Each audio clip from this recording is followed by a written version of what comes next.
چنانچہ ایک نوجوان تھے، مدینہ کے قریب بستی میں رہتے تھے، ان کا نام تھا عبداللہ۔ والد ان کے فوت ہو گئے تھے اور وہ اپنے چچا کی زیر کفالت تھے۔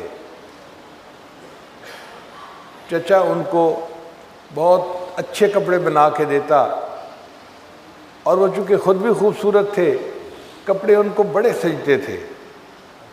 یہ عبداللہ نوجوان جب کبھی مدینہ میں آتا تو جو بندہ انہیں دیکھتا وہ حیران ہوتا، اتنا خوبصورت نوجوان اور اتنے خوبصورت اس کے کپڑے، وہ حیران ہو کے دیکھتا ہی رہتا تھا۔ اللہ کی شان دیکھیں کہ یہ نوجوان عبداللہ کلمہ پڑھ کے مسلمان ہو جاتا ہے۔ ارادہ تو اس کا یہ تھا کہ میں واپس جاؤں گا تو اپنے ایمان کو چھپاؤں گا، مجھے کسی کو بتانے کی کیا ضرورت ہے۔ لیکن کہتے ہیں کہ عشق اور مشق چھپتا نہیں ہے۔ وہی والی بات ہوئی، یہ واپس اپنے خاندان میں گئے۔ اب گھر کا کوئی بندہ نبی علیہ السلام کی بات کرتا تو یہ فوراً اس سے پوچھتے، اس کی طرف دیکھتے اور بات کو غور سے سنتے۔ ایک دم بھی محبت چھپ نہ سکی جب تیرا کسی نے نام لیا۔ ماں کو بھی پتہ چل گیا کہ بدلے بدلے میرے سرکار نظر آتے ہیں، اور چچا کو بھی اندازہ ہو گیا۔ چنانچہ چچا نے ایک دن بلا کے پوچھا کہ عبداللہ، ہمیں لگتا ہے کہ تو مسلمان ہو گیا کلمہ پڑھ کے، اب بتا کہ تیرا کیا معاملہ ہے۔ انہوں نے بتا دیا کہ ہاں چچا، میں نے کلمہ پڑھا اور میں مسلمان ہو گیا ہوں۔ چچا نے بڑا غصہ کیا، ڈانٹ ڈپٹ کی، اور پھر کہا کہ دیکھ، میں نے تمہیں تمہارے باپ کے بعد بڑی سہولت میں رکھا، مال خرچ کیا، پیسہ خرچ کیا، پورے مدینے میں تمہارے جیسے قیمتی کپڑے کوئی نہیں پہنتا تھا، میں نے تمہیں پہنائے، اور تم نے اس کا صلہ یہ دیا کہ دین کو ہی چھوڑ دیا اور نئے دین کو قبول کر لیا۔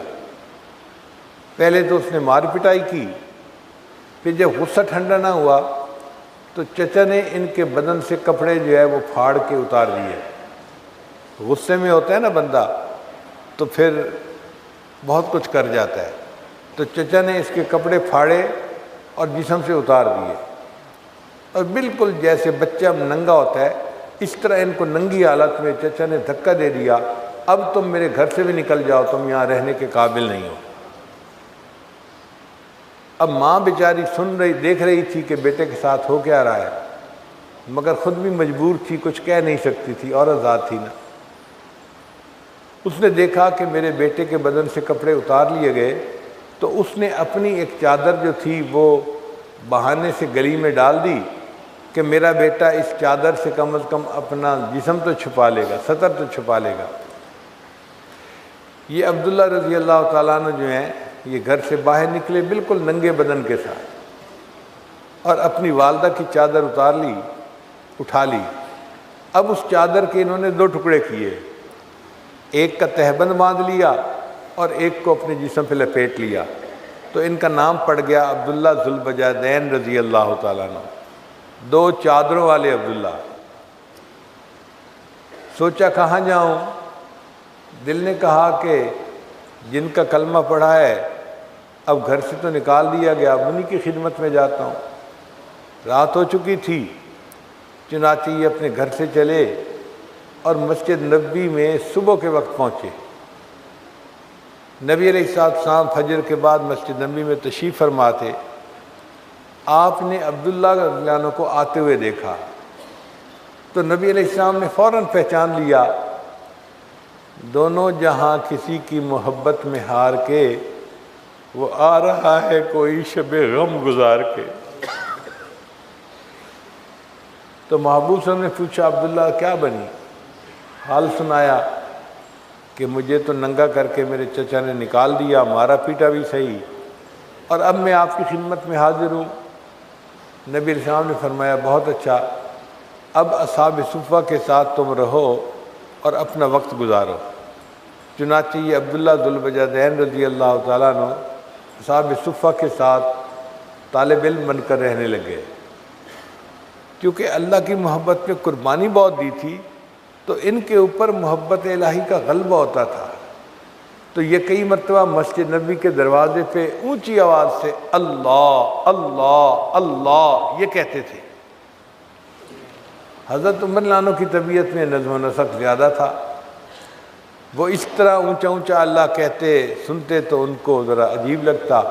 انہوں نے ایک دو مرتبہ ڈانٹا عبداللہ کو، عبداللہ اپنے جذبات پہ قابو پاؤ، ذرا سلیقے سے رہو۔ نبی علیہ السلام کو پتہ چلا تو اللہ کے حبیب نے فرمایا عمر عبداللہ کو نہ تم ڈانٹو، عبداللہ جو کرتا ہے اللہ کی محبت میں ڈوب کر کرتا ہے۔ اس دوران نبی علیہ السلام کو ایک جہاد کے سلسلے میں جانا پڑا، تو عبداللہ عنہ بھی شریک سفر ہوئے۔ اب اللہ کی شان دیکھیے کہ ایک جگہ پہنچے جہاں بہت سرسبز جگہ تھی، پانی تھا، تو وہاں پر عبداللہ عنہ کو بخار ہو گیا۔ جب نبی علیہ السلام کو پتہ چلا کہ عبداللہ ذو الوجہین رضی اللہ تعالیٰ عنہ کو بخار ہو گیا ہے، تو نبی علیہ السلام نے اپنے صحابہ سے فرمایا کہ میں عبداللہ کے خیمے میں جاؤں گا اس کی تبہ پرسی کے لیے، عیادت کے لیے۔ چنانچہ نبی علیہ السلام چلے، ابو بکر عمر ساتھ ہیں، اور عبداللہ عنہ کے خیمے میں آئے۔ اس وقت عبداللہ رضی اللہ تعالیٰ عنہ بخار سے تپ رہے تھے اور لیٹے ہوئے تھے۔ کتابوں میں لکھا ہے کہ نبی علیہ السلام جب آ کر بیٹھے تو آپ صلی اللہ علیہ وسلم نے عبداللہ عنہ کا سر تکیے سے اٹھایا اور اپنی مبارک گود کے اندر رکھ لیا۔ اب عبداللہ عنہ کا سر نبی علیہ السلام کی گود میں ہے اور وہ محبوب کے چہرے کی طرف دیکھ رہے ہیں، اور نبی علیہ السلام ان کو تسلی دے رہے ہیں کہ اللہ تعالیٰ آپ کو صحت عطا فرمائے، جیسے بیمار بندے کو بات کی جاتی ہے۔ اسی دوران عبداللہ عنہ کو ایسے لگتا ہے جیسے ہارٹ اٹیک ہوا اور عبداللہ عنہ کی وفات ہو گئی۔ یہ وہ خوش قسمت صحابی ہیں کہ جن کی وفات اس عالم میں ہوئی کہ ان کا سر نبی علیہ السلام کی مبارک گود میں ہے اور یہ اپنی روح اللہ کو پیش کر رہے ہیں۔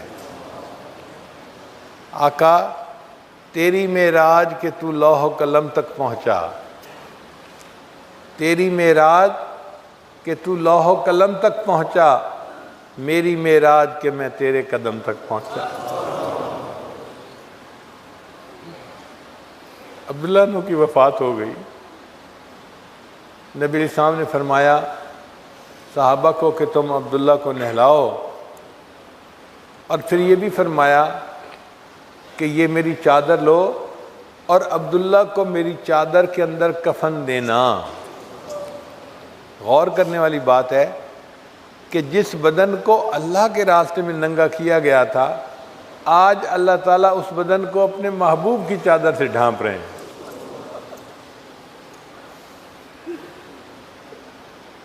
پھر نبی علیہ السلام نے نماز جنازہ پڑھائی، قبر کھودی گئی اور عبداللہ عنہ کو دفن کرنے لگے۔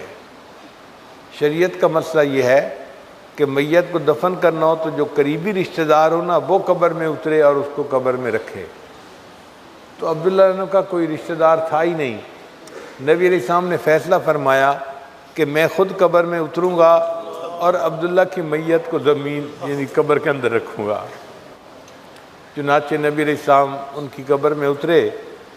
اس وقت صحابہ کرام میں سے حضرت عمر عنہ بھی تھے، ایک اور صحابی بھی تھے، انہوں نے عبداللہ عنہ کی میت کو اٹھا کر نبی علیہ السلام کے مبارک ہاتھوں میں دیا۔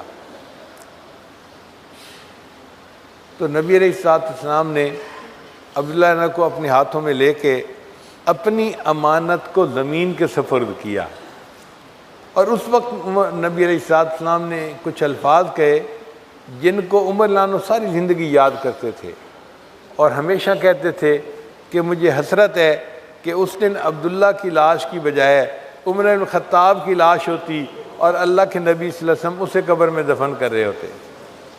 صحابہ کرام پوچھتے کہ آخر آپ کیوں اس بات کو اتنا یاد کرتے ہیں؟